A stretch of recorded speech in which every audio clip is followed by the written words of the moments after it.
UFC 319 was Saturday just gone. We're doing the breakdown video of it. A lot of stuff happened, a lot of good fights, dominating fights, good knockouts, everything like that. We're going through the main card, but we're going through the big four. Obviously, the main event, co-main, Pratas and Neal, and MVP and Cannonier. I'm not talking about Elliot v Asakura because there's not really much to talk about it, to be fair. Well, there is, but there's not. I'm not personally interested in the fact. If Asakura won, I would have been interested in talking about it, but he didn't. I don't think that Tim Elliott, as much as he is a veteran and all that, I'm not bothering talking about it. So we'll get straight in to the main event. As you can see right here, Khamzat Chimaev is the new middleweight champion of the world. What can we say? That performance was one of the best performers of a challenger. I don't know how long. It's been the last good one I can think of. I've got my posters here. Is probably Cody Garbrandt versus Dominic Cruz. To be fair, yeah, I'd say that's probably the last performance like that from a challenger we've had, and it showed. It really showed that Khamzat's too dominant. You know, we always knew he was dominant. Too dominant. His wrestling's too good. Like, he manhandled Dracus du Plessis. Dracus didn't have an answer. Really did not have an answer at all. And I was there like, oh my God, like, who's done this to Dracus? And it was a boring fight as well because how dominant Khamzat was. I see a post saying Robert Whittaker put, he was like, if you think that was a boring fight, you're not a hardcore MMA fan. And I think that's completely wrong because a fight of that level, where both of them are undefeated in the UFC. I know Khamzat's undefeated in general. Dracus is undefeated in the UFC. We were expecting a bit like a back and forward, you know, the scrambles be a bit different and everything like that. But no, it was a boring fight.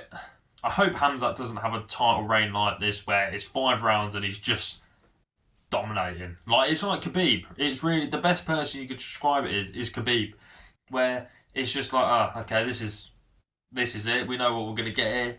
But Khamzat is so dominant. I've got my notes down here and everything like that. Like, who can stop him? We'll talk about his next opponents.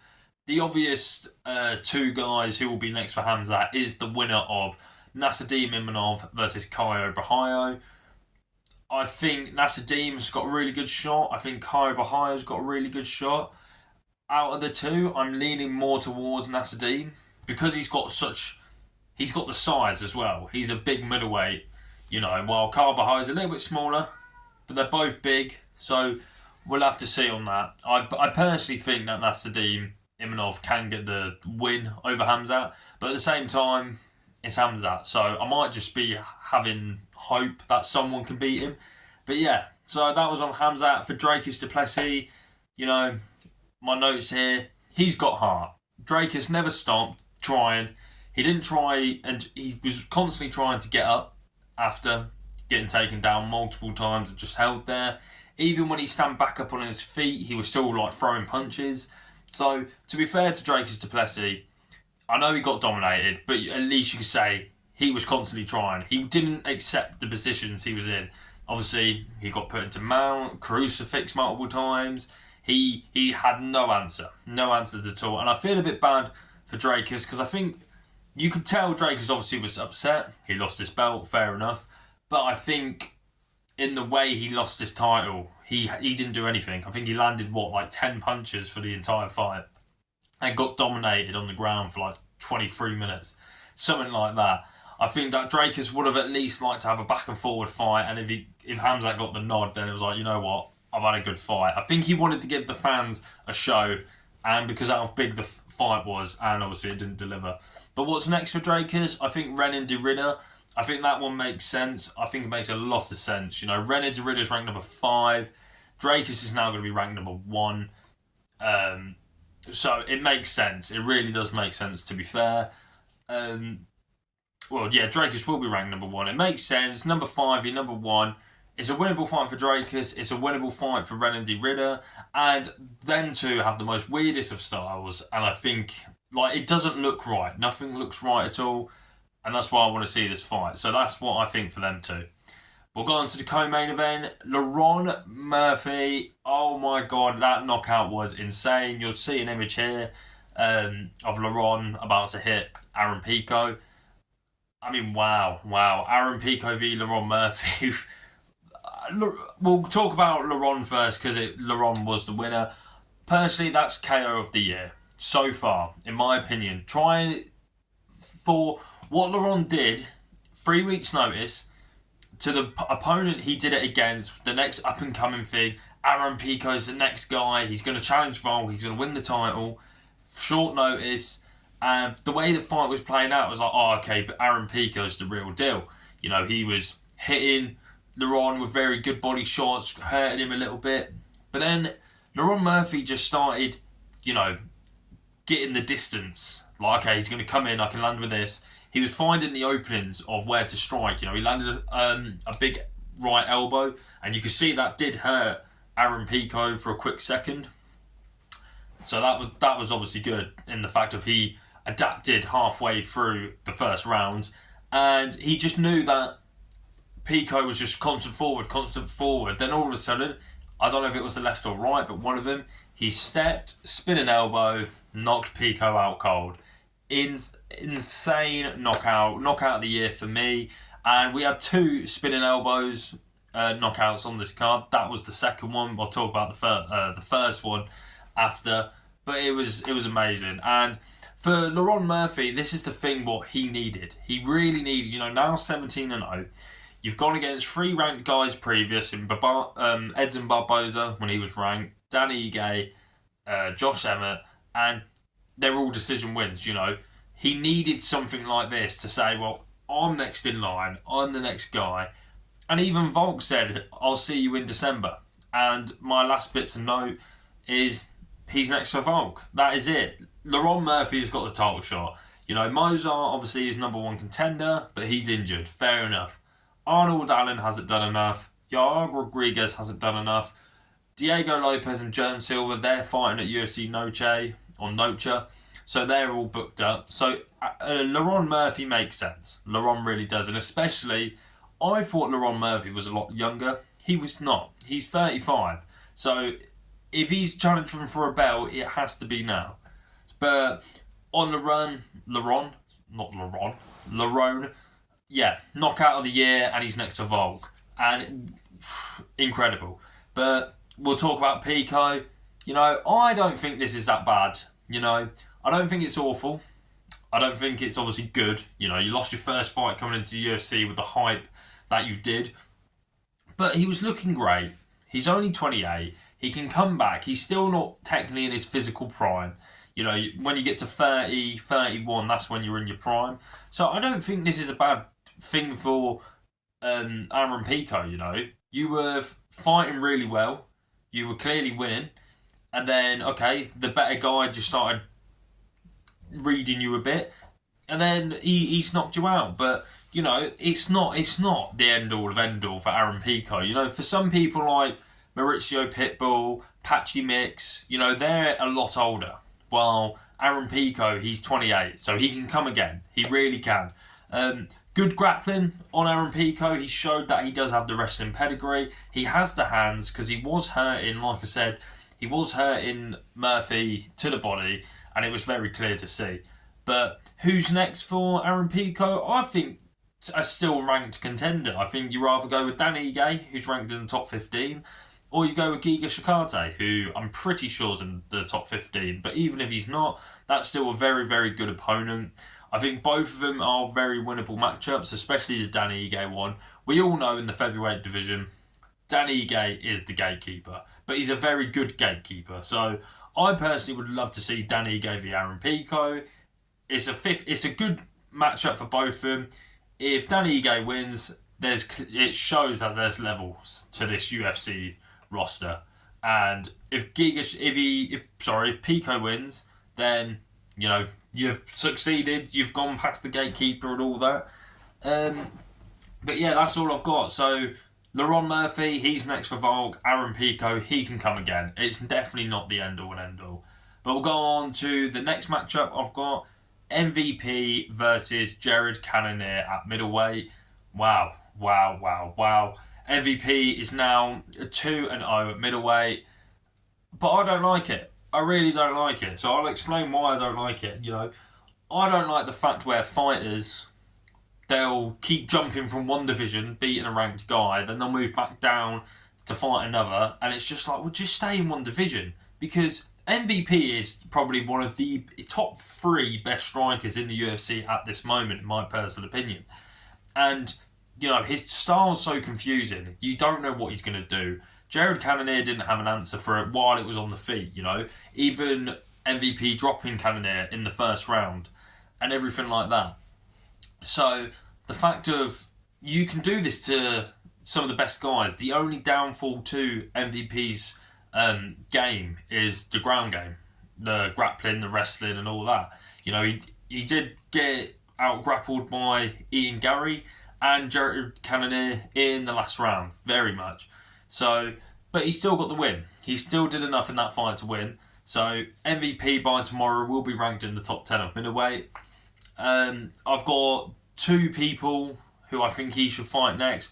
One is at welterweight and one's at middleweight. Well, actually, sorry, 3 people. 2 at middleweight, 1 at welterweight. So I will just say Carlos Pratas won. We all know he won, if you've seen.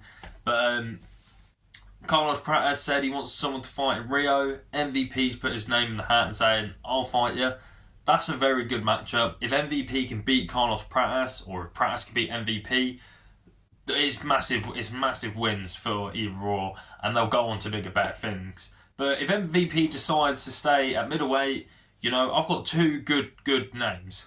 Paulo Costa, what I think would be such an entertaining fight, or Robert Whittaker. Robert Whittaker losing 2 in a row now. Paulo Costa back on winning track. I think why not? Why not we see one of these matchups? I think the Paulo Costa one, if anything, would be more entertaining in the fact of it's striker v striker. I don't think we'll see any ground game, and it's the power puncher v... I don't even know what you want to call MVP. A sniper? Yeah, we got the bazooka v the sniper. I think that's a perfect matchup there.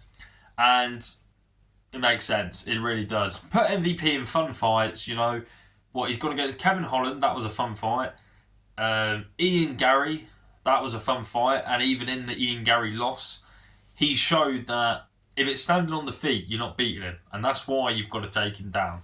Shira Bullet beat Shira Bullet, and now he's beat Jared Cannonier. So he's got 3 good wins and 1 loss in the UFC.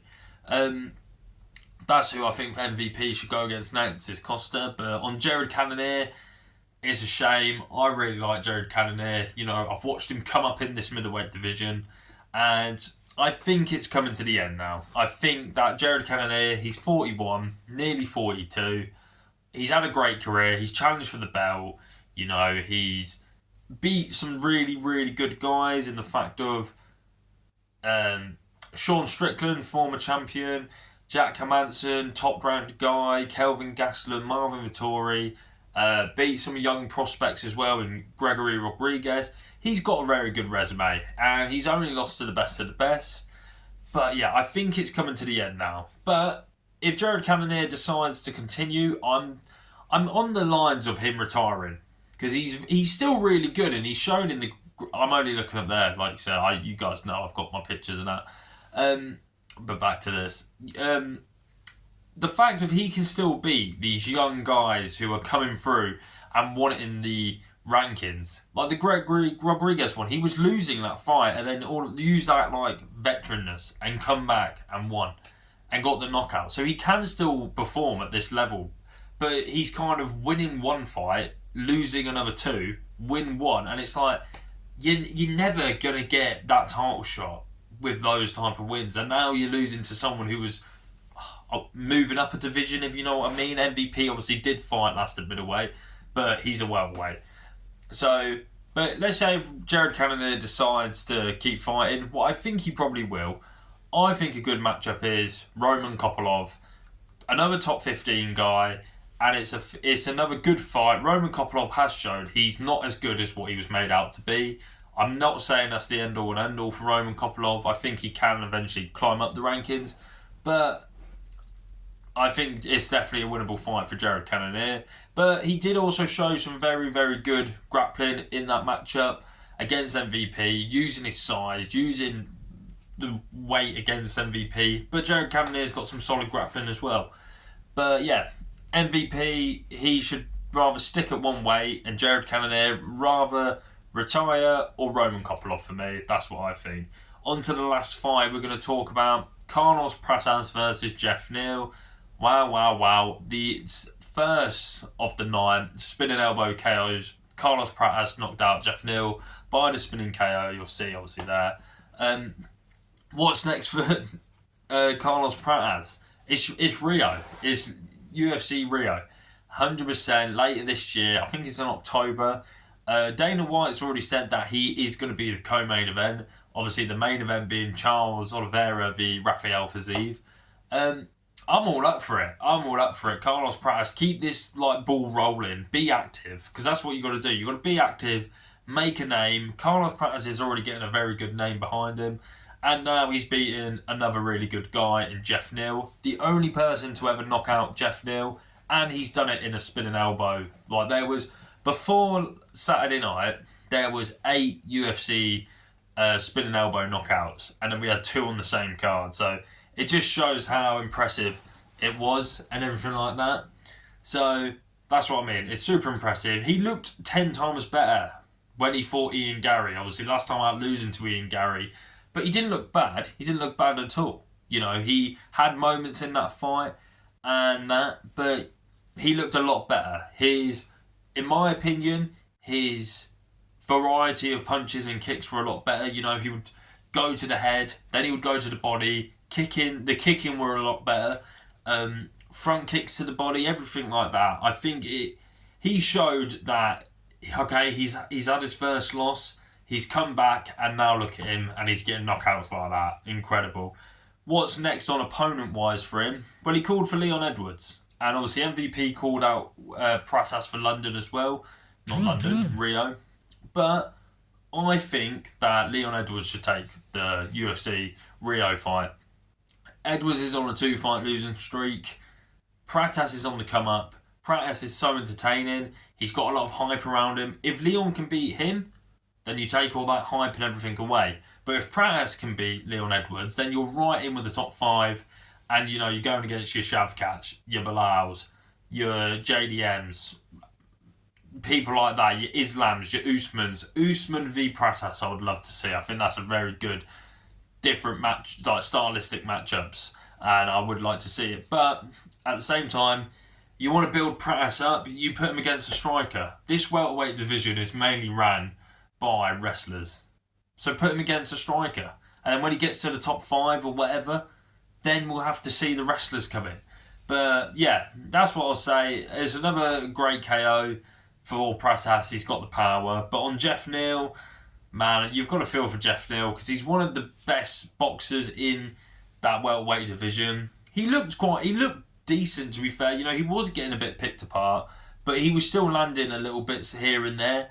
And yeah, you've got to feel for him getting knocked out like that in the last second of the fight.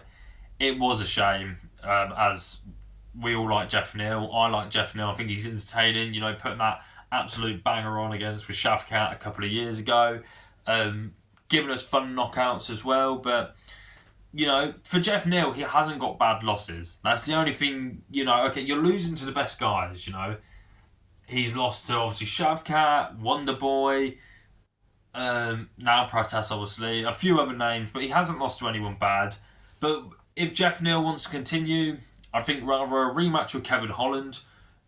Jeff Neal and Holland fought before the UFC years ago, so I think that's a good matchup for both of Holland and Jeff Neal.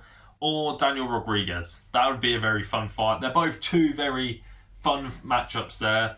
I personally would rather see the Daniel Rodriguez one. Rodriguez obviously beating Kevin Holland not too long ago, but I think that matchup would just be fun. And yeah, so that's my breakdown of UFC 319. Do apologise, it's a long one, but I'm going through the whole card, the whole main card, and that. So yeah, if you guys enjoyed and made it all the way through, I appreciate it. Like, subscribe, comment, all that business, and I'll catch you in a bit.